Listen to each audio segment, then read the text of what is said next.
इस भाग में सूरदास के पहले पद का विश्लेषण करना है।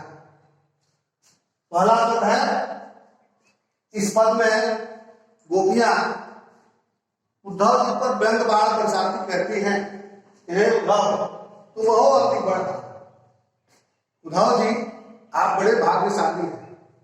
भाग्यशाली इसलिए है कि आपको हम लोगों की तरह कृष्ण की मित्रता का दुर्योग प्राप्त नहीं हुआ है। आप उनके मित्र हैं।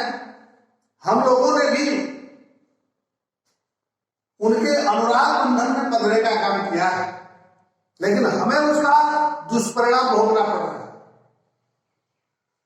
इसलिए हम दुख भोग रहे हैं उनसे प्रीत करके, और आप उनके मित्र होकर उनके कष्टों से वंचित हैं।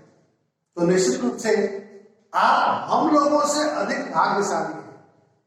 कहती तो है कि आप भाग्यशाली हैं, लेकिन अर्थ यह करता है कि आप भाग्यहीन हैं। क्यों जी? तो अपरस रहत स्नेह लगाते नाही मने अनुरागी।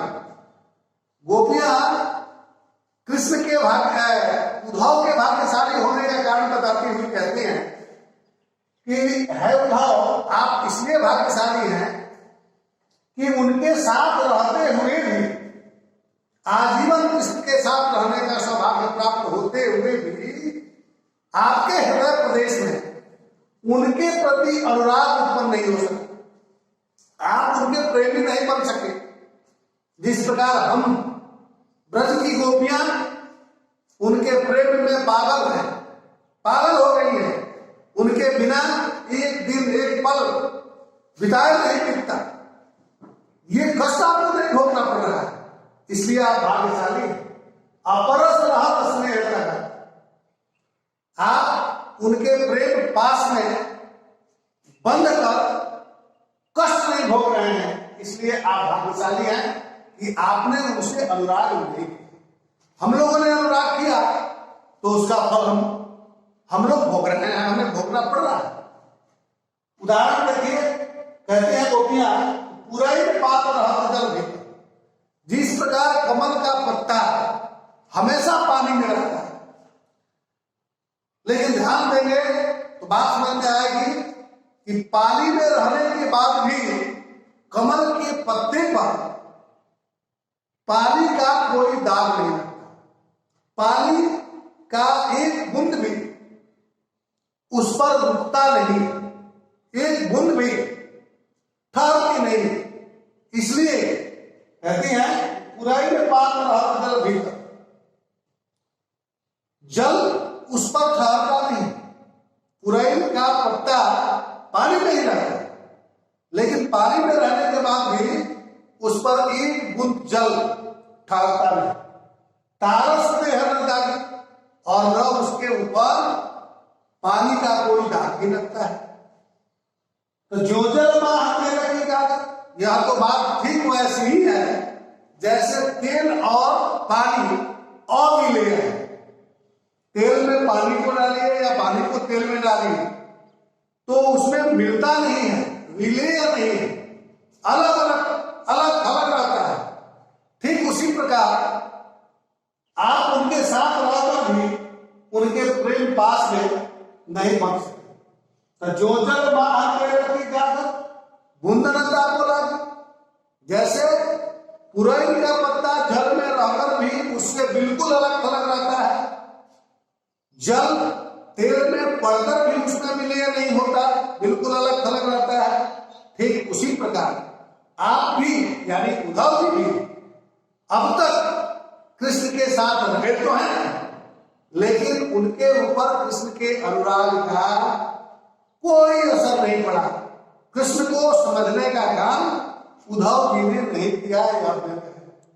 जिस व्यक्ति की पूजा सारी दुनिया करती है, जिन्हें अपना आराध्य मानकर, इष्ट देव मानकर उनकी आराधना और साधना करती है, उस व्यक्ति को आप पहचान नहीं सके आज तक, तो ये भाग्यहीनता का ही सूचक कह रही है कि प्रीत नदी में पाँव न बोलो दृष्टि न रूप पर प्रेम पयोधि के पास रहते हुए भी, उसके तट पर रहते हुए भी, यानी कृष्ण क्या है तो प्रेम पयोधि,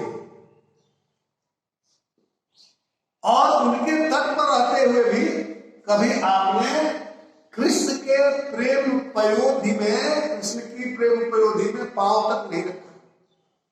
अब इससे दुर्भाग्य की बात क्या हो सकती है कि हमेशा साथ रहे, लेकिन कृष्ण के प्रेम की नदी में पांव तक आपने नहीं रखा।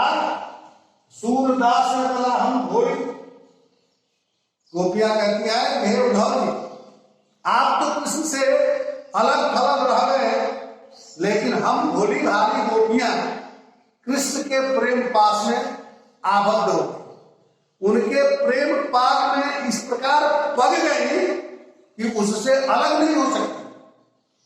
जिस प्रकार चिट्टी गुड़ को चाटती हुई गुड़ के आकर्षण से आकर्षित होकर उसमें सट कर अपना जीवन दान दे देती है, अपने जीवन का उत्सर्ग कर देती है, अपनी जीवन लीला समाप्त कर देती है। चिट्टी का गुड़ प्रेम देखिए कि चिट्टी उस गुड़ में चिपक कर चाटती हुई उस गुड़ से सट कर अपनी जीवन लीला समाप्त कर देती है। हम तो उसी प्रकार कृष्ण के प्रेम में पगे हुए हैं। हम वही चिट्टी हैं जो कृष्ण रूपी गुड़ के साथ चिपक कर अपने संपूर्ण जीवन को आहूत कर सकते हैं, अपने जीवन की आहुति दे सकते हैं।